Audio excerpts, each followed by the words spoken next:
take 3 on my final course reflection, so pray this one goes good. So, question 1.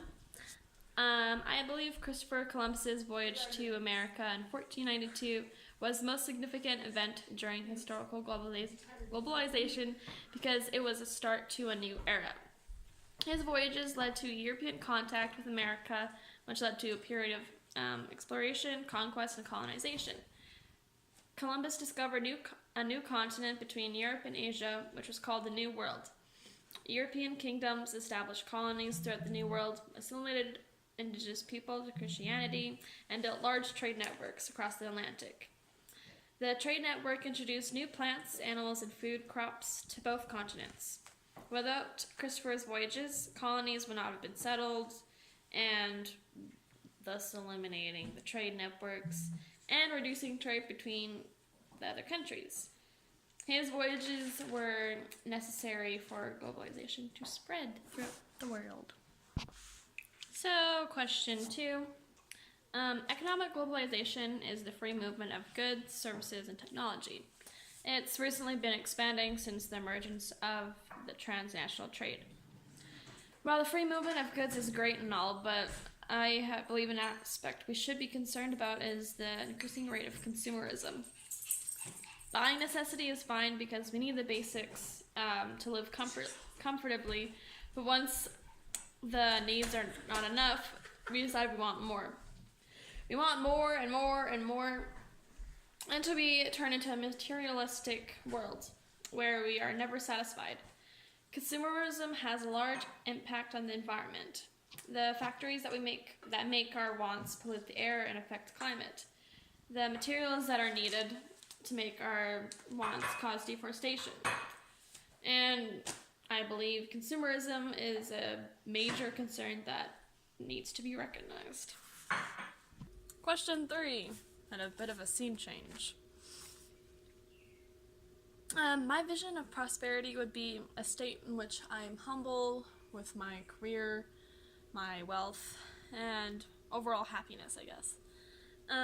Based on my vision, I believe we can both be prosperous and sustainable if we have the right mindset.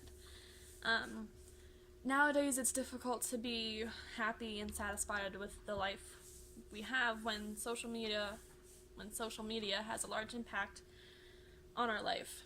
It's always showing us what we don't have, basically. But it's our choice whether or not we let the social media impact our lives and our goals for success.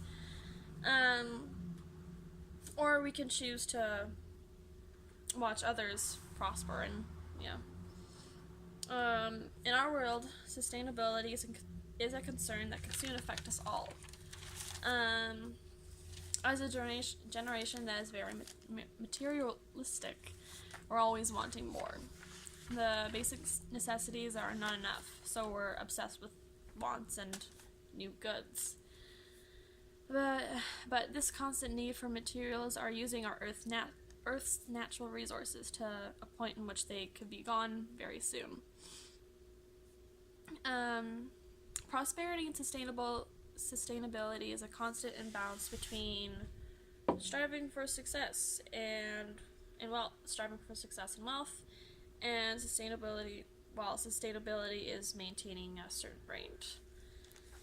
I believe if we adjust that imbalance between the two, so that is satisfaction in your career and living a sustainable life, causing no harm to the environment, then we both can be prosperous and sustainable.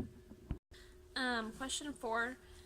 I live an average lifestyle, drive to and from work, privileged enough to have a cell phone recording on.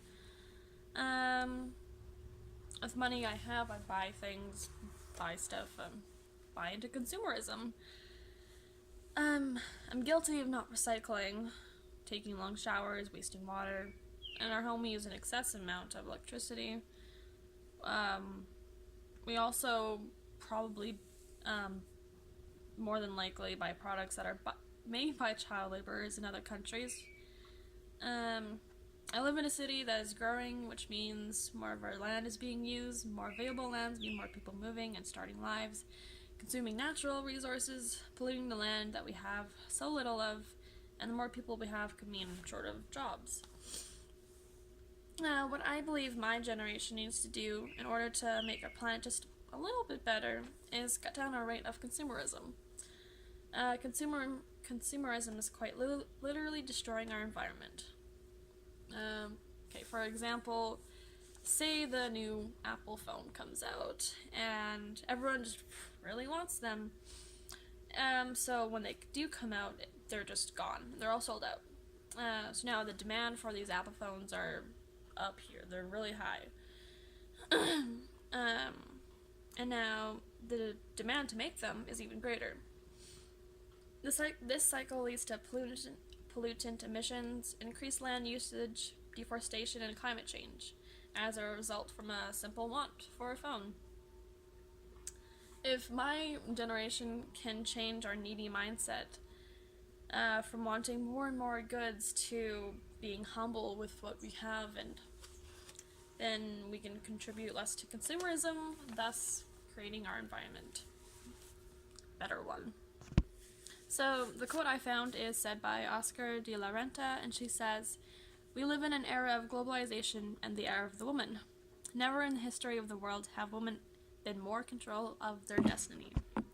I really like this quote said by her because as the feminist I am, I like the idea of women becoming like their own people, I guess. And the spread of globalization has helped the spread of feminism spread worldwide and has helped many girls through hard times, through like sexism, and with the spread of globalization, women are able to take control and they're able to believe in what they want to because it is all over the world and encouraged in them to do what they want and to be what they want. The spread of globalization also has helped women to come together to fight against the sexism that is in our world rather than women hating on women. And I think that's a really big deal for our world because we have dealt with woman hate and it's difficult because that's not what we should be doing. We should be working together to spread feminism, and the globalization has helped that become a reality for us.